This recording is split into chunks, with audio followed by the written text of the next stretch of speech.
La bourse de Paris continue son recul avant l'ouverture des marchés américains. Marchés américains attendus en recul également de leur côté. Pour rappel, hier à la clôture, le Dow Jones se perdait 0,49% à 30 069 points.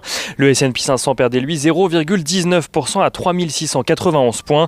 Tandis que le Nasdaq Composite gagnait lui 0,45% à 12 519 points.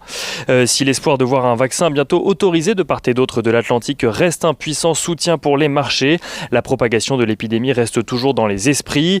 Aux États-Unis, plusieurs États ont dû mettre en place des mesures de restriction comme la Californie, le Delaware, l'Oregon, le Michigan ou encore le Minnesota. Joe Biden, qui n'est d'ailleurs pas encore en exercice, a annoncé que dès sa prise de fonction le 20 janvier prochain, il demanderait à tous les Américains de porter le masque pour une période de 100 jours dans les lieux clos et les transports en commun.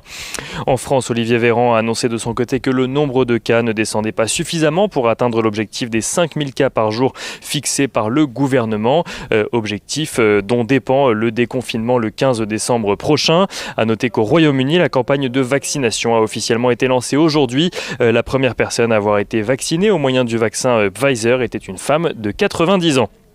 Les craintes en matière de nouvelle escalade des tensions entre la Chine et les États-Unis pèsent également sur la tendance alors que l'administration Trump veut appliquer des sanctions à l'encontre de plusieurs responsables chinois à cause de leur rôle dans l'exclusion d'élus d'opposition à Hong Kong.